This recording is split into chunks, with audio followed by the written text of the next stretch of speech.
밤부터 양철 지붕 위로 겨울비가 오네요. 파리 언덕 위에 이 아파트에선 다닥다닥 붙은 집들 지붕 사이로 에펠탑이 멀리 내다보여요. 사선으로 된 벽 사이에 유리창 2개가 똑바로 나 있고 빗물이 흘러 흐릿해진 창문 너머로 에펠탑이 1시간 간격으로 불빛을 바꿉니다. 도착하자마자 무거운 트렁크를 들고 꼭대기층까지 계단을 오르느라 애를 먹었어요. 파리엔 엘리베이터가 없는 집들이 많거든요. 손으로 문을 여닫는 수동식 엘리베이터를 꼭 타보고 싶었는데 이 집엔 그마저도 없네요. 아까는 탁자 위에 지도를 펼쳐놓고 파리의 거리 이름들을 외워봤어요.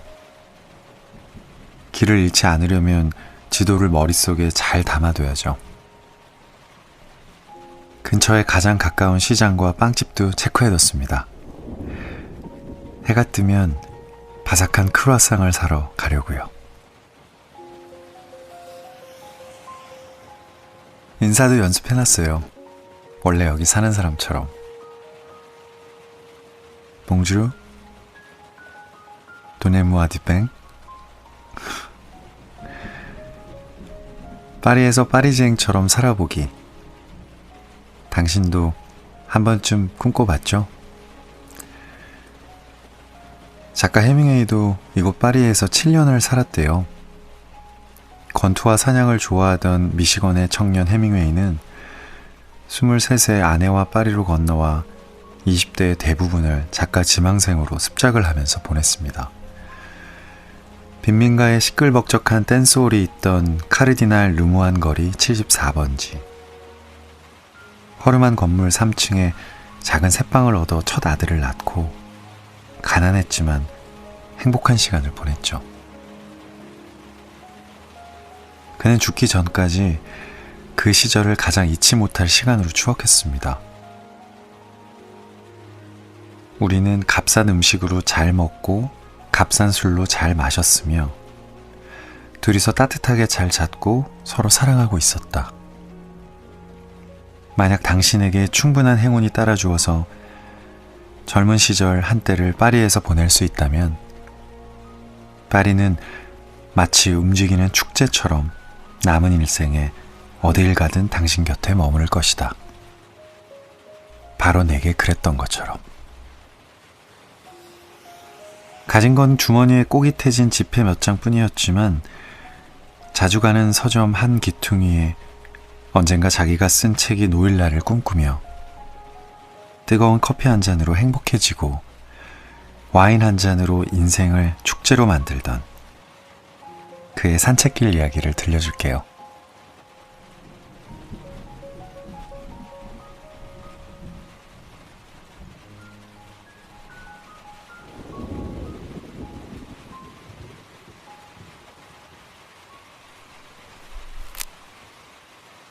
움직이는 축제. 어니스트 해밍웨이. 겨울로 접어드는 차가운 비가 내리면서 도시엔 갑작스레 서글픔이 밀려들었다. 우산을 낮게 쓰고 빗속을 걷다 보니 높고 화사한 지붕은 보이지 않고 눈에 들어오는 건 그저 비에 젖은 회색빛 거리와 문이 닫혀 있는 작은 상점들, 약초가게, 정거장, 신문 가판대, 그저 그런 조산원. 그리고 베를레인이 숨을 거둔 곳이자 내가 꼭대기층에 방 하나를 빌려 작업실로 쓰고 있는 호텔뿐이다. 가장 꼭대기층에 내 방까지 가려면 6층이던가 8층까지 올라가야 했고 그곳은 몹시도 추운 곳이었다. 그 추운 방이 따뜻해지도록 불을 지피려면 불쏘시개로 쓸 잔가지 한 묶음과 연필 반토막 크기의 소나무 새꾸러미 그리고 반쯤 마른 장작이 필요한데 돈이 꽤 많이 든다. 그래서 나는 쏟아지는 빛 속에서 거리 옆 끝으로 가서 지붕을 올려다보며 혹시 굴뚝에서 연기가 나는지 살펴보았다. 그런데 연기가 올라오는 것 같지 않았다. 그럼 굴뚝이 무척 차가울 텐데 차가운 굴뚝으로 연기가 올라가지 못하면 방이 연기로 가득 차버릴 수도 있겠다는 생각을 했다. 괜히 땔감과 돈만 낭비할 수 있겠다 싶어 방으로 올라가지 않고 계속해서 빗속을 걸어갔다. 앙리 4세 고등학교. 생 에티엔 뒤몽 교회를 지나 바람이 몰아치고 있는 팡테온 광장을 가로질러 걷다가 오른쪽으로 돌아 생 미셀 대로의 바람 부는 쪽으로 걷게 되었고, 클리니아 생제르맹 대로를 지나 생 미셀 광장에 있는 내가 잘 아는 괜찮은 카페까지 걸어갔다. 그 카페에 가면 기분이 좋아진다. 따뜻하고 깨끗하고 친근한 분위기의 카페다. 나는 비에 젖은 낡은 코트를 벗어 옷걸이에 걸어두고 역시 비바람을 맞은 해진 모자도 벗어서 긴 의자 위 선반에 올려두고 카페오레 한 잔을 주문했다. 우유가 든 따끈한 커피를 마시며 나는 주머니에서 공책과 연필을 꺼내 글을 쓰기 시작했다. 미시간에서 있었던 일에 관한 글이다. 카페에 간 날은 매우 춥고 바람이 많이 부는 거친 날씨였는데 내가 쓰는 글 속의 미시간 날씨도 비슷했다. 나는 유년기와 청소년기를 거쳐 어른이 될 때까지 가을이 끝날 무렵 이런 험난한 날씨를 여러 번 겪었다.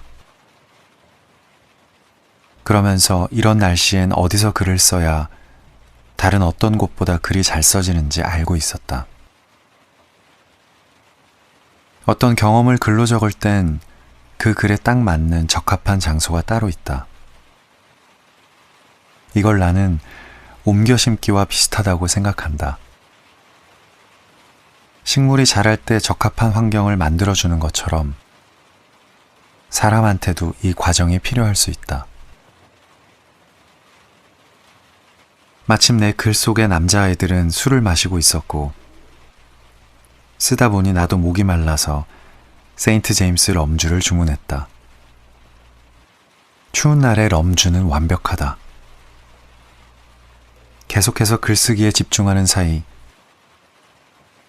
마르티니크산 럼주가 온몸에 퍼지며 내 몸과 영혼을 따뜻하게 했고 나는 기분이 정말 좋아졌다. 그때 한 여자가 카페에 들어와 창가 자리에 혼자 앉는 걸 보았다. 그녀의 얼굴은 아주 생기 있고 예뻤다. 빗물에 씻긴 듯 맑은 피부에 새까만 머리가 뺨을 가로지르는 날카로운 커트 단발을 하고 있었다. 나는 그녀에게 시선을 빼앗기고 설레서 글을 쓸 수가 없었다. 내 이야기 속에 등장시키고 싶을 만큼 매력적이었지만 입구가 잘 보이는 쪽으로 돌려 앉는 걸 보니 누군가를 기다리는 것 같아 다시 글쓰기에 집중했다. 연필은 저절로 자기 혼자 글을 써내려고 했고 나는 그 속도를 따라잡느라 애를 먹었다. 세인트 제임스 럼주를 한 병 더 주문하고 주위를 둘러볼 때마다 혹은 연필깎이로 연필을 깎으며 나무 부스러기를 찻잔 밑에 밀어 넣을 때마다 나는 그녀를 바라보았다. 아름다운 그대여. 내가 당신을 발견한 순간 당신이 누구를 기다리고 있든 당신을 다신 볼 수 없다 해도 이제 당신은 나의 것입니다. 당신은 나의 것이고 파리의 모든 것이 나의 것이고 그리고 나는 이 공책과 연필의 것입니다. 나는 다시 글쓰기에 흠뻑 빠져들었다. 이야기는 계속 나아갔고 나는 그 안으로 들어갈 길을 찾아야 했다. 더 이상 글은 스스로 쓰여지는 것이 아니라 내가 길을 찾아주어야 한다. 고개 한번 들지 않고 지금이 몇 시인지, 어디에 있는지조차 잊어버린 채 완전히 글에 몰입했다. 더 이상 럼주를 주문하지 않았다. 마침내 이야기를 끝내고 엄청난 피로감이 몰려왔다. 글의 마지막 문단을 읽고 난 뒤 주위를 둘러보며 그녀를 찾았지만 그녀는 이미 사라지고 없었다. 나는 그녀가 멋진 남자와 떠났기를 바랬다. 안주머니에 공책을 집어넣고 웨이터를 불러 12개의 생굴이 올려져 있는 생굴 한 접시와 맡겨놓았던 드라이 화이트 와인 반병을 갖다 달라고 했다. 글을 끝내고 나면 언제나 공허하고 슬프면서 행복하다. 사랑을 하듯 글을 써내려가고 그 글이 아주 마음에 들 때도 그랬다.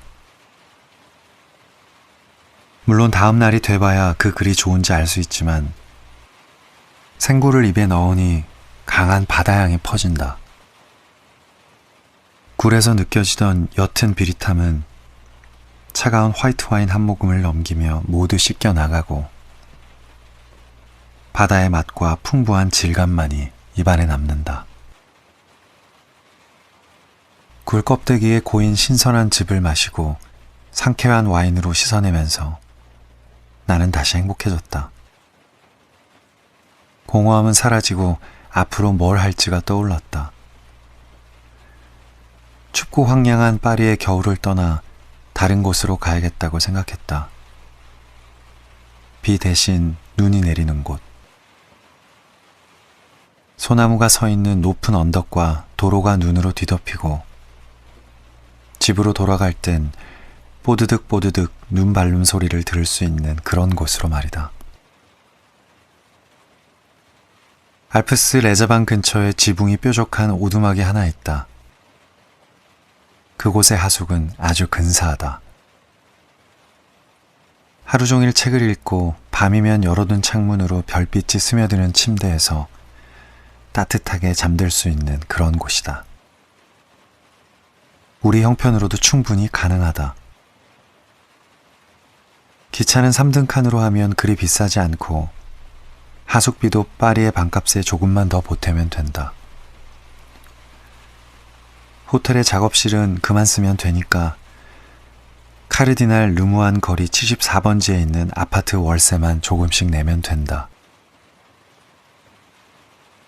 얼마 후면 토론토 신문사에 보낸 기사의 원고료도 나올 테고 어디서든 글은 쓸 수 있으니까 여행하면서 쓸 돈은 마련할 수 있다.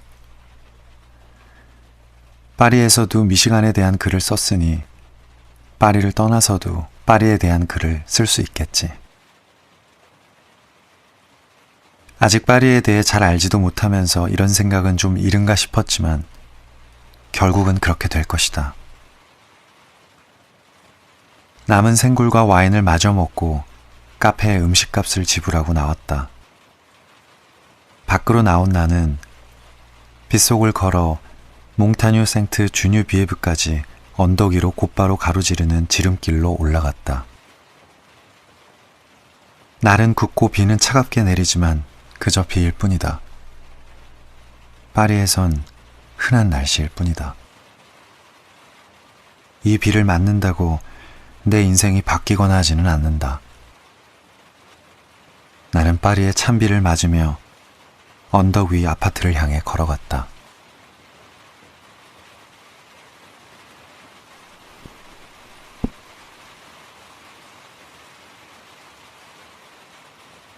파리는 사랑의 힘으로 모든 걸 이겨내는 로맨스 영화 같아요. 이 도시와 사랑에 빠지는 순간 잊고 있던 꿈을 다시 꾸게 됩니다. 이 사치품 같았던 낭만을 다시 꺼내 들게 되죠. 현실이 아무리 고되고 힘들어도 이 발밑만 내려다보던 고개를 들어 멀리 하늘을 보면 거기엔 여전히 별이 반짝이고 있다는 걸 이 도시가 다시 일깨워줍니다. 시를 좋아합니다. 노래는 더 좋아합니다. 창가를 좋아해요. 나무 그늘은 더 좋아해요. 기타 소리를 좋아해요. 피아노 연주가 더 좋습니다. 자전거 타는 걸 좋아합니다. 수영하는 게 더 좋기도 해요. 혼자 있는 걸 좋아해요. 둘이 있는 건 더 좋아요. 세상에 좋은 것과 더 좋아하는 것만 남아있는 밤. 해피엔딩을 좋아합니다. 오늘 밤 당신과 나의 밤이 해피엔딩이 되길. 굿나잇. 본뉘. 이제 그만 자요.